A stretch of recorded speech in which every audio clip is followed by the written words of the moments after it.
പാഠം. ഒരു കുട്ടി വർഷങ്ങൾക്ക് മുമ്പ് നിലയ്ക്കാതെ കരഞ്ഞുകൊണ്ടിരുന്നു. എന്നും കരയാൻ കാരണം കണ്ണീരിന്റെ മഴയിൽ വല്ലാതെ തണുക്കാൻ കാരണം ഉഴവിന്റെ ചൂടിൽ വെന്തു വീറാൻ കാരണം അവന്റെ കടുത്ത ദാരിദ്ര്യമായിരുന്നു. പഠിക്കാൻ വല്ല ആഗ്രഹം.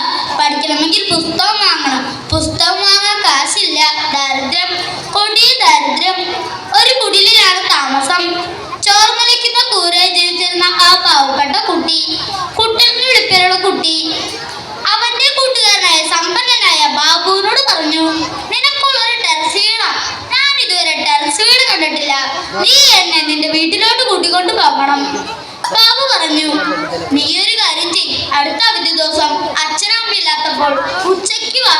ഉച്ചനേരമായപ്പോൾ കുട്ടൻ കഞ്ഞിക്കലത്തിൽ കൈയുടെ ഇപ്പോൾ കിട്ടിയ ആ 2 വറ്റ് നിന്ന് ബാബുവിന്റെ വീട്ടിലേക്ക് പോയി.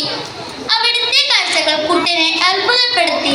വിരൽത്തൊട്ട പതുങ്ങുന്ന ഇരിപ്പിടങ്ങൾ, മിനുസുമുള്ള തറ, മാർബിൾ തറ, മഴവില്ലിന്റെ 7 നിറങ്ങളും ചാലിച്ച ജനൽ കർട്ടനുകൾ, വാതിൽ കർട്ടനുകൾ, പൂപ്പാത്രങ്ങൾ, അലമാരകൾ, ആഡംബരങ്ങൾ.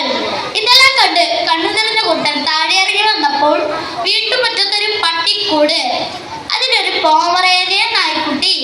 ആ നായ്ക്കുട്ടിയുടെ മുമ്പിൽ ഒരു വെളുത്ത പാത്രം, അതിൽ നിറയെ ചോറ്, മീൻ പൊരിച്ചത്. ഇതെല്ലാം കണ്ട് അന്തം വിട്ട കുട്ടൻ അതാണ് കണ്ണുകളിൽ നിറച്ച കാഴ്ച. അടുത്ത ദിവസം ടീച്ചർ ക്ലാസ് എടുത്തുകൊണ്ടിരിക്കുമ്പോൾ പരിശോധനയ്ക്ക് വന്നു. നിങ്ങൾക്ക് എന്താകണമെന്ന് ചോദിച്ചപ്പോൾ ചിലർ പറഞ്ഞു ഡോക്ടറാകണം, ചിലർക്ക് എഞ്ചിനീയർ ആകണം, ചിലർക്ക് വേട്ടക്കാരായാലും മതി. എനിക്കിതൊന്നും ആകണം മാഷേ. ബാബുവിന്റെ വീട്ടിലെ പട്ടിക്കുട്ടിയായാലും മതി.